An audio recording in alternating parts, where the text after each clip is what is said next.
नमस्कार साथियों, मेरा नाम संजय दास उर्फ महाप्रज्ञा है और आप देखना शुरू कर चुके हैं एसएसबी हिंदी न्यूज़। साथियों, मध्य प्रदेश के मुरैना जिले के विधानसभा क्षेत्र सबलगढ़ से केदार सिंह मैकाले ने भारतीय राष्ट्रीय कांग्रेस से टिकट के लिए दावेदारी ठोकी और उन्होंने लगभग 15,000 जनसमूह को बुला करके, महापंचायत बुला करके उन्होंने यह दावा किया कि कांग्रेस पार्टी जिस समूह के, जिस वर्ग के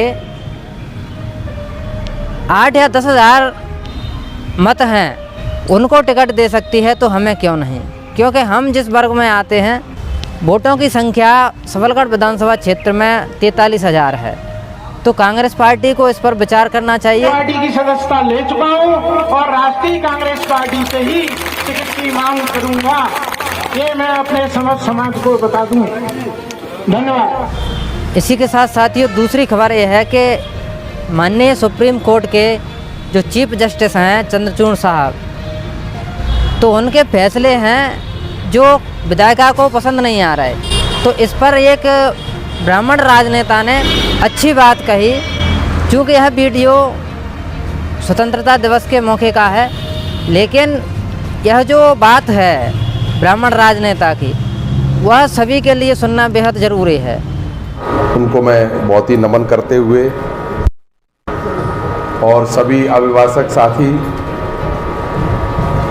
आज 15 अगस्त 77वीं वर्षगांठ पर मैं सभी को बहुत बहुत मुबारकबाद देते हुए अपनी बात शुरू करना चाहता हूं।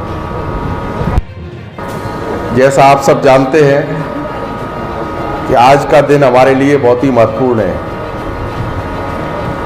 ये आज़ादी जो हमको ब्रिटिश साम्राज्य के खिलाफ संघर्ष करते हुए 190 साल के ब्रिटिश साम्राज्य को का खात्मा करने के बाद मिली है,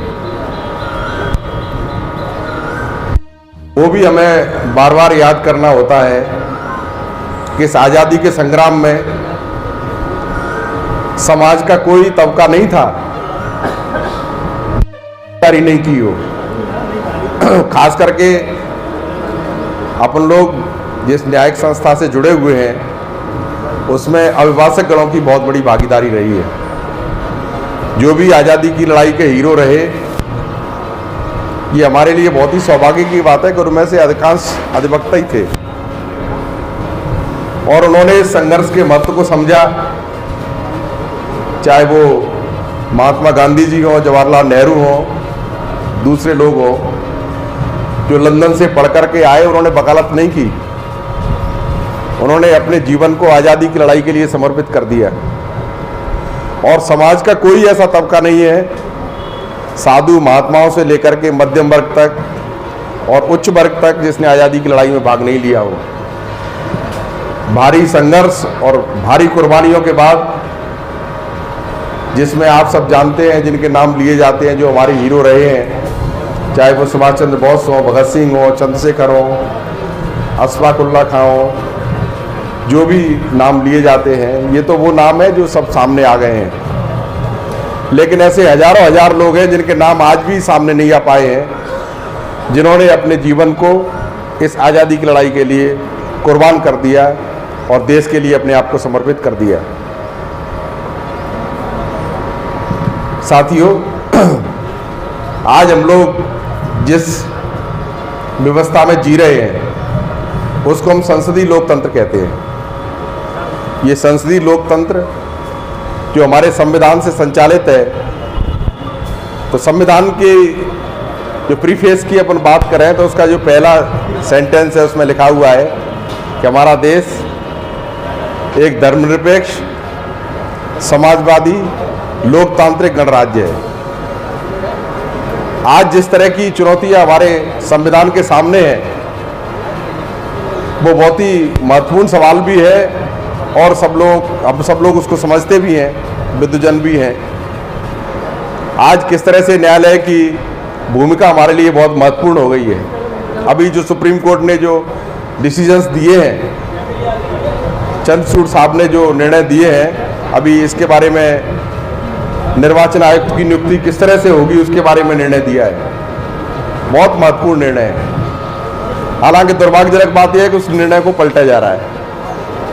हम ये नहीं कहते कि संसदीय लोकतंत्र बहुत अच्छी व्यवस्था है, वो होनी चाहिए, लेकिन संसदीय लोकतंत्र का मतलब ये नहीं है कि अगर न्यायपालिका कोई अच्छी व्यवस्था दे रही है तो हम उसका एक तरीके से दुरुपयोग करते हुए उसको पलटने की कोशिश करेंगे। उसमें यही तो कहा गया है कि जो आयुक्त की नियुक्ति होगी उसमें CGI भी रहेंगे, प्राइम मिनिस्टर भी रहेंगे और नेता प्रतिपक्ष भी रहेंगे, और तीनों की सलाह से, तीनों की राय से ही नियुक्ति होगी।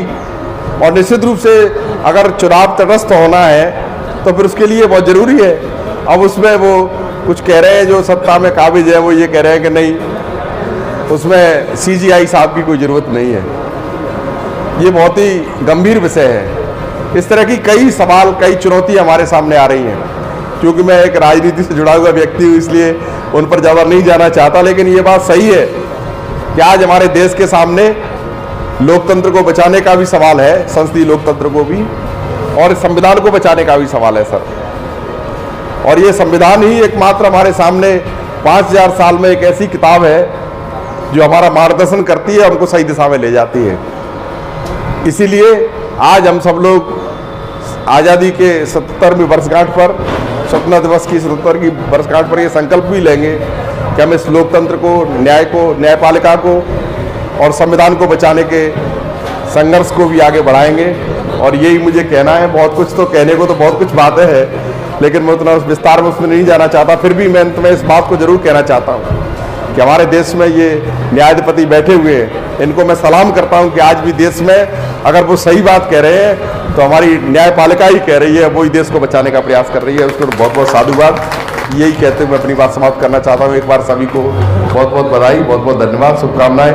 कह रहा तो बहुत कुछ था, साहब का आदेश था, लेकिन बेहतर ही कहूँगा। Thank you very so much sir. Subscribe करें हमारा YouTube चैनल और सबसे पहले नए वीडियोस देखने के लिए क्लिक करें नोटिफिकेशन बेल पर।